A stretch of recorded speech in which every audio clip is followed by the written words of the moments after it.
Hi, I'm Verdi. I'd like to talk about some of my past drumming experiences, and I'll also discuss how I got started.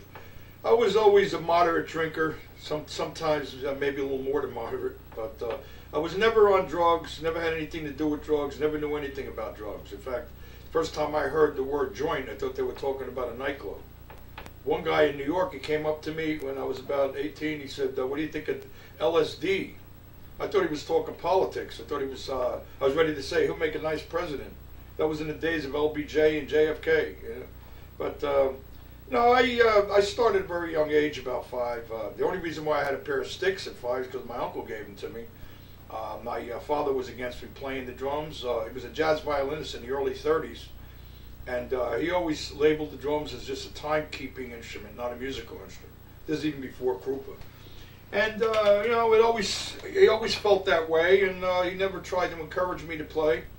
When I had the sticks, I was pounding all over the house, ruining my mother's pots, putting dents in this. So my mother kept begging him to at least get this guy a practice pad or a snare drum or something. But he kept stalling, saying he had a deal going. He had a deal going because he knew a lot of musicians. But I think that he just didn't want to encourage me to play. But finally, my cousin's boyfriend, who owned a music store, talked him into me taking some lessons at about 6½ or 7. At the store, he got me a table pad.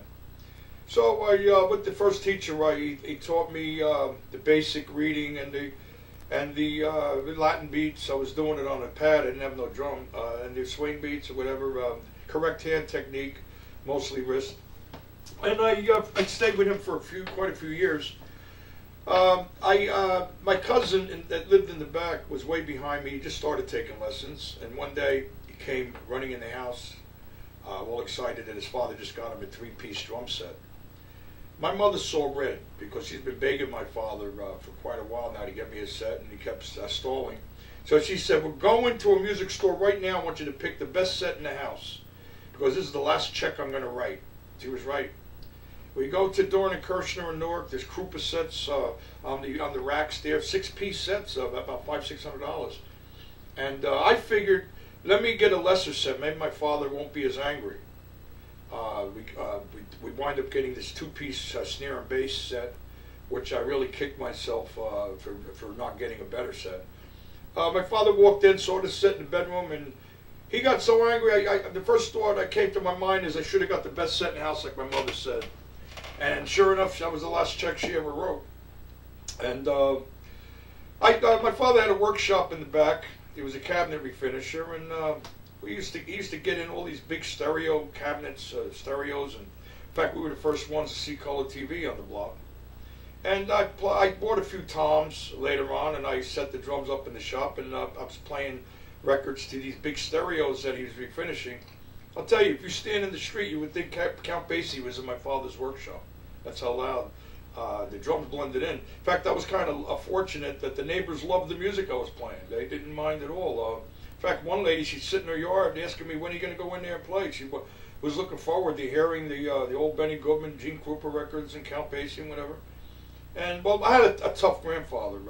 He left word that if anybody didn't like my playing, to come and see him. So I don't know if that had anything to do with it, but the people I did know, I know they used to sit in the yard and listen. I guess they tuned me out. I couldn't have been that bad because they loved it.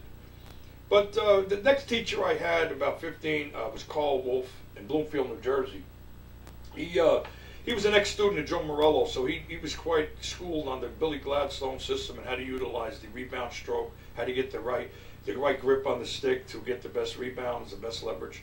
So when I studied my first lesson was with him, I said, let me see what you can do. I thought it was hot. I thought I was going to show him something. I was all wrist though, my fingers tight on the stick, and he's going, the first thing we got to do is learn how to relax and take advantage of that rebound. The stick fingers so tight around those sticks, you can't get any rebound in the stick. And he really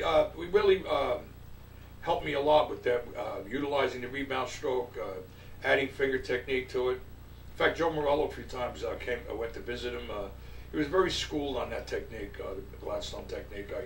He refined my ability to read with a band instead of just reading test books. And it was